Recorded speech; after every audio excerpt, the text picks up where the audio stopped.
What's up, guys? Peter von Panda here. Hey, I bought myself another CrazyFire flashlight, and this one, I just, you know what? I have another CrazyFire, and I had pretty good luck with it, so I thought, why not try something else? You know, another style of light that I don't have. Looks like we get a sleeve for the lithium-ion battery that you can use. Looks like we have an LED flashlight. Oh, there it is. Yes. Yes. Oh, all right, there we go. We've got a little carousel for 3 AAA batteries, and then here it is.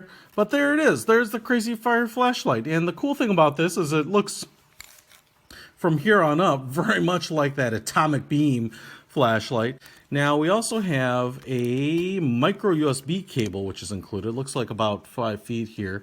And so that seems to suggest that this thing is rechargeable. And if I open this up, it's like a battery charging cradle. So the micro USB cable would plug into this, and then you put the battery in here, and it kind of braces it in, and you'd be able to recharge that. So what I'm assuming then is that it has a rechargeable battery in it. Let's go ahead and find out. Ooh, bright green O-ring. And there it is, a 3000 milliamp BRC 18650. So if you pick up any of the 18650 batteries, it should fit in here just fine. They're a little bigger than like a AA. You can see the carousel for the AAAs is about the same size. And, you know, I'm assuming this is charged up to some extent here. And so what we do is we can take this plastic sleeve, put that in there to kind of keep that battery from rattling around, and then screw the back end on. So what we have is that green O-ring should be nice and watertight because of that. Seems like nice threading. We've got it tightened down, knurling on the end cap here so I can get a nice good grip and twist it on. We have a lanyard attached to a little hole right there so you can throw it around your wrist, and then a recessed silicone button right there, orange rubberized silicone. And then on the front, obviously because it says zoom, look at that. That sucker grows or shrinks on command. Kind of a castle edge to the top of the, or to the end of the flashlight there. You can see the Cree element, Cree light, and as I pull it out, you can see kind of this big lens right there. Make sure this is on. You know what's interesting is, I've seen this on a number of caps, but the cap here does not seem to be gasketed. So a lot of times these are kind of loose. Mine was a little loose. I can tighten it on there, and that should be pretty good.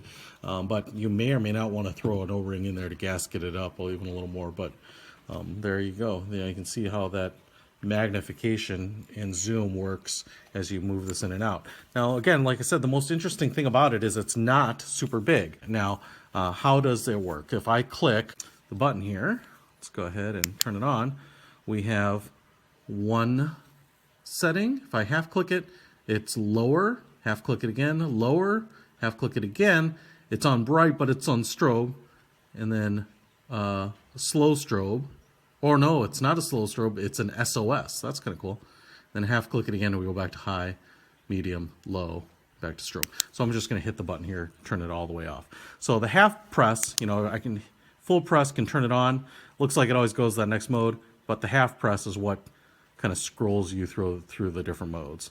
So that being said, I mean, I think this is a pretty nice little flashlight. I'm pretty impressed given the size and, you know, how much power it appears that it's going to be putting out. Now, the thing about it is we don't really know until we take it outside in the dark and try it out. So let's go do that. Flashlight. And if I go ahead and turn it on here, you can see I have a really nice, bright, you know, really great illumination in front of me here. If I push the zoomable portion out there, you can see obviously it focuses all the way down to the point where that Cree element is basically the illumination pattern, and I can you know, shine it on these trees out here, and you know, it is very, very bright. The trees far out there are even illuminated, but you know, most of the time a really small pattern like that isn't going to be very useful. So if I open it up here, you know, this is a, you know, 5 foot wide circle. If I pull it out even further, you know, I'm already at 10 or 15, 20, you know, and out here I can show you that that is a really, really big circle of illumination. So very, very useful and very powerful light. And like I said, this CrazyFire flashlight and the CrazyFire lanterns that I've had before have all been actually pretty nice quality, so I'm pretty impressed with this. It's not unlike a lot of the other flashlights that are out there, like the Atomic Beam and some of those other flashlights, but I think at this price point, and for as reliable as they've been and as bright as they've been, and the fact that they're including a battery, I think is a really, really good deal. So I'll put a link to it in the description. If you'd like it, definitely check it out. But if you don't like the dark and you would prefer to have things lit up at night, a flashlight is what you need. Peter Von Panda, out.